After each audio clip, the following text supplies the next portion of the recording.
शंकर पर जल चढ़ाने का जो भाव वर्णित किया जाता है कि हम शंकर को मंदिर में जाकर जल चढ़ाते हैं तो खड़े खड़े चढ़ाएं कि बैठकर चढ़ाएं। बहुत ध्यान देना साहब। शंकर में मंदिर में जाकर हम भगवान शंकर को जल चढ़ाएं तो खड़े होकर चढ़ाएं कि बैठकर चढ़ाएं। अब दो तरह का शिवलिंग है मंदिरों में, दो तरह का शिवलिंग का निर्माण होता है, ठीक है। एक विष्णु शिवलिंग, एक शक्ति पार्वती शिवलिंग। दो तरह का शिवलिंग मंदिरों में होता है, दो तरह का शिवलिंग मंदिरों में होता है। समझ लेना बहुत अच्छी तरह से। एक शिवलिंग वो होता है जो जमीन पर डायरेक्ट जलाधारी रहती है, शिवलिंग रहता है, ऐसी जलाधारी पूरी की पूरी, और शिवलिंग जमीन पर रखा रहता है, भूमि पर रखा रहता है, डायरेक्ट जमीन पर।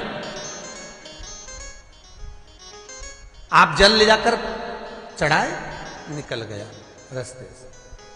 एक शिवलिंग जो जमीन पर डायरेक्ट शंकर भगवान की जलाधारी और शिवलिंग रखा रहता है वो शक्ति शिवलिंग कहलाता है।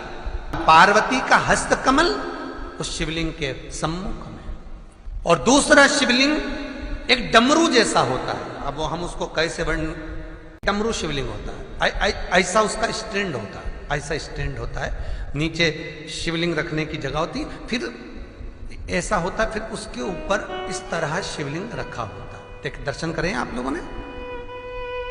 अब फिर इसके ऊपर शंकर भगवान का शिवलिंग रखा होता है, ठीक है। इस तरह का जो शिवलिंग होता है, एक डायरेक्ट नीचे रखा हुआ शिवलिंग और एक भगवान जो नीचे डमरू जैसी आकृति होती है, इस पे जो डमरू जैसा जो भाग बना होता है ये भगवान विष्णु का हस्तकमल है, और ऊपर का जो भाग है वो भगवान ब्रह्मा का हस्तकमल है। इसको विष्णु शिवलिंग कहते हैं।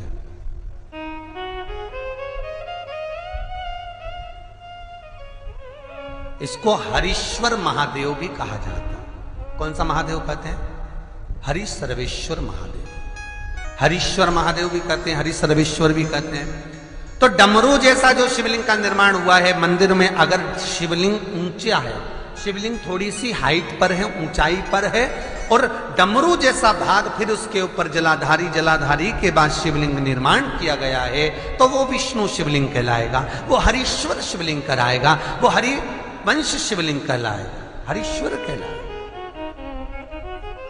और जो डायरेक्ट सीधे जो रखा हुआ है, 12 ज्योतिर्लिंग के अगर आप दर्शन करेंगे तो कहीं पर भी आपको विष्णु शिवलिंग नहीं मिलेगा, केवल एक नागेश्वर को छोड़कर। जम के बोलिए, केवल एक नागेश्वर। नागेश्वर को छोड़कर बाकी के जितने 12 ज्योतिर्लिंग में शिवलिंग के दर्शन करोगे सब शक्ति शिवलिंग मिलेंगे, सब जमीन पर। आप जितने भी देखेंगे, काशी का देखेंगे, महाकालेश्वर देखेंगे, तो डायरेक्ट जमीन पर जलाधारी बनी है महाकाल बाबा की, डायरेक्ट जमीन पर बनी है, कोई ऊंचाई नहीं है, डायरेक्ट जमीन पर, फिर शिवलिंग है। ओमकारेश्वर देख लीजिए, ममलेश्वर देख लीजिए, आप चाहें तो विश्वनाथ देख लीजिए, डायरेक्ट जमीन पर। सोमनाथ देख लीजिए, डायरेक्ट जमीन पर। केदारेश्वर देख लीजिए, डायरेक्ट जमीन पर। भीमाशंकर, वैद्यनाथ, डायरेक्ट। आप वैद्यनाथ जी के लाइव प्रसारण कभी चालू कर देखना, डायरेक्ट जमीन पर, डायरेक्ट। तो जितने भी शिवलिंग हैं सारे के सारे शक्ति शिवलिंग हैं। जो डमरू के भाग पर रखा हुआ है वो हरीश्वर शिवलिंग, विष्णु के हस्तकमल पर जो रखा है, तो शास्त्र कहता है आप शक्ति शिवलिंग का जब जब अभिषेक करें, बहुत ध्यान रखना अपनी जिंदगी में इस प्रसंग को श्रावण के महीने में बहुत ध्यान रखना। आपके आसपास में भी मंदिर हो तो उस पर ध्यान रखना। जो शक्ति शिवलिंग हो उस पर जब भी जल चढ़ाना तो बैठकर चढ़ाना, बैठकर चढ़ाना। शक्ति शिवलिंग पर जब भी जल चढ़े, भले शिवलिंग कितना भी ऊंचा हो, कितना भी ऊंचा हो, तो संघी से चढ़ा दो, पर जल बैठ कर चढ़ाइए। भले शिवलिंग ऊपर है, पूरा तरह से हाथ नहीं पहुंचा, जैसे सोमनाथ जी में अब शिवलिंग कितना बड़ा है, महाकालेश्वर का शिवलिंग कितना बड़ा है, तो उसको तो बैठकर स्नान नहीं करा सकते। भले शिवलिंग कितना भी ऊंचा हो, पर अगर भूमि टच है, शिवलिंग अगर भूमि टच है, शक्ति शिवलिंग है, तो भले आधा शिवलिंग नहाए, आधे पर पानी जाए, पर बैठकर ही स्नान कराया जाता है।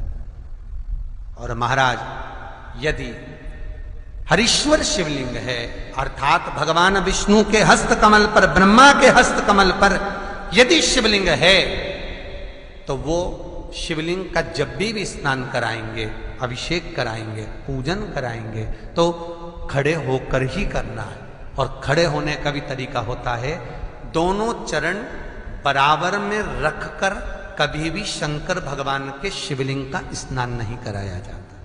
दोनों चरण बराबर रखकर, अगर हरीश्वर शिवलिंग है, किसी मंदिर में शंकर को जल चढ़ाने के लिए आप गए हो और शंकर को जल चढ़ा रहे हो, तो हरीश्वर अगर शिवलिंग है तो दोनों पांव बराबर रखकर नहीं, एक सीधा चरण थोड़ा सा आगे रखिए और उल्टा चरण थोड़ा सा पीछे रखकर भगवान शंकर का जलाभिषेक करने पर लक्ष्मी जैसे अपने चरण रहते हैं, भगवान शंकर उसी तरह से लक्ष्मी को दौड़ाते हुए अपने घर में प्रवेश करा।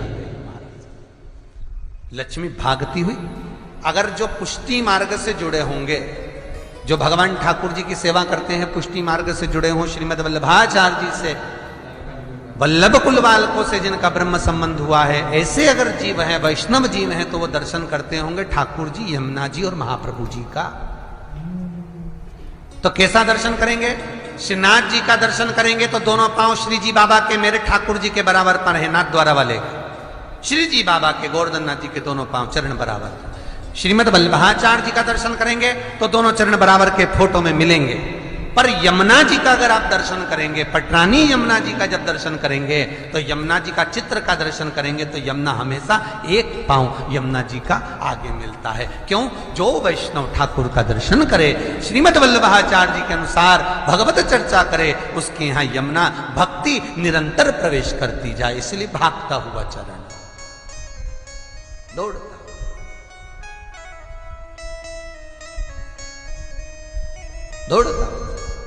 तो शंकर भगवान का अगर हरीश्वर शिवलिंग है, कहीं शिवलिंग डमरू आकृति पर, अगर ऊंचाई पर है, हरीश्वर है, तो फिर जल खड़े होकर चढ़ाए, चरण आगे पीछे।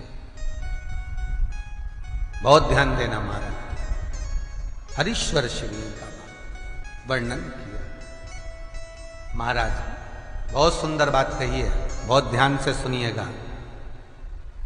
शक्ति शिवलिंग के ऊपर जो जलाधारी लगती है, शक्ति शिवलिंग के ऊपर जो जलाधारी लगती है, वो 5 मिनट, 10 मिनट, आधा घंटा रखकर 24 घंटे के लिए हटा सकते हो।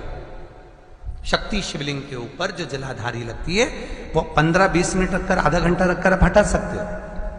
पर हरीश्वर शिवलिंग के ऊपर भगवान विष्णु के हस्त कमल पर जो शिवलिंग का निर्माण आपको भी वर्णन किया, अगर वो शिवलिंग है तो उस पर जलाधारी अगर लगी है, तो कम से कम 5 घंटा, 8 घंटा तो जलाधारी को रखना पड़ेगा ही।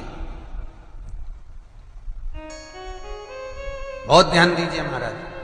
शंकर जी की प्राण प्रतिष्ठा करते समय, शंकर जी की स्थापना करते समय, शंकर जी को प्राण प्रतिष्ठित करते समय एक एक चीज का ध्यान करना पड़ता है कि हमें कैसा शिवलिंग रखना है, कौन सा शिवलिंग रखना है, कैसे स्थापना करना है, किस भाव का होना चाहिए। शंकर के मंदिर में शंकर जी विराजे हैं, तो गणेश जी, कार्तिकेय और पार्वती की मुद्रा कैसी होना चाहिए, गणेश जी कौन सी सूंड का होना चाहिए।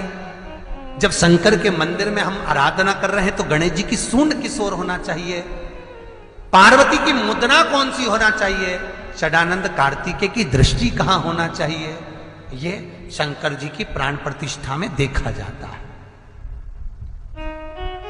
केवल मूर्ति वाले ने बाजार में मूर्ति बनाकर बेच दी और तुम गए हमें शंकर जी का परिवार दे दो, हमारे मंदिर है छोटा सा, मैं वहां प्रतिष्ठा करना है। तुम बाजार में गए और शंकर जी का परिवार लेकर आ गए, शंकर जी लिया, कार्तिकेय लिया, पार्वती जी लिया, गणेश जी लिया और स्थापना करवा दी पंडित जी से। और बाद में बोली हमको थोड़ी कष्ट हो रहा है, हमको थोड़ी तकलीफ हो रही है, कहीं ये हम जब से लाए इससे तो नहीं हो रही, कहीं इससे तो नहीं। नहीं, गलती तुम्हारी है।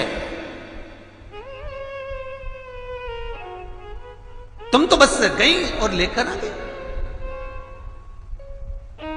यहां तक शिव महापुराण की कथा कहती है कि तुम्हारे घर की मूर्ति जितनी पुरानी होती है उतना सुख देती है। आपको पहले भी कथा में कहा, दिया और मूर्त पुरानी होगी चलेगी।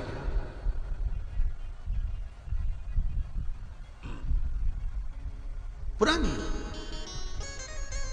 चढ़े हुए जल को जब आप थोड़ा सा लेकर आते हो, आपको बताया था ना कि खाली लोटा नहीं लाना चाहिए, खाली कलश शंकर जी के मंदिर से वापिस नहीं लाना। शंकर भगवान को जल चढ़ाया, चढ़ाने के बाद थोड़ा सा जल हाथ में या कटोरी में या कलश में झेल लिया, भले 2 बूंद लाओ पर अपने घर पर लेकर आओ। उस 2 बूंद जल का भी स्पर्श कलश के अंदर हाथ की 3 उंगलियां लगाकर अगर त्रिशूल पर टच कर कर मात्र आपने उस कलश के अंदर लगा दिया और वो जल भी आपने अपने घर पर छोड़ दिया, छीट दिया या उसका आचमन मात्र हो गया, तो व्यक्ति का यश बढ़ना अपने आप प्रारंभ हो जाता है, उसकी यश की प्राप्ति उसको होने लगती है। शिवलिंग पर जल चढ़ाने का नियम जाने और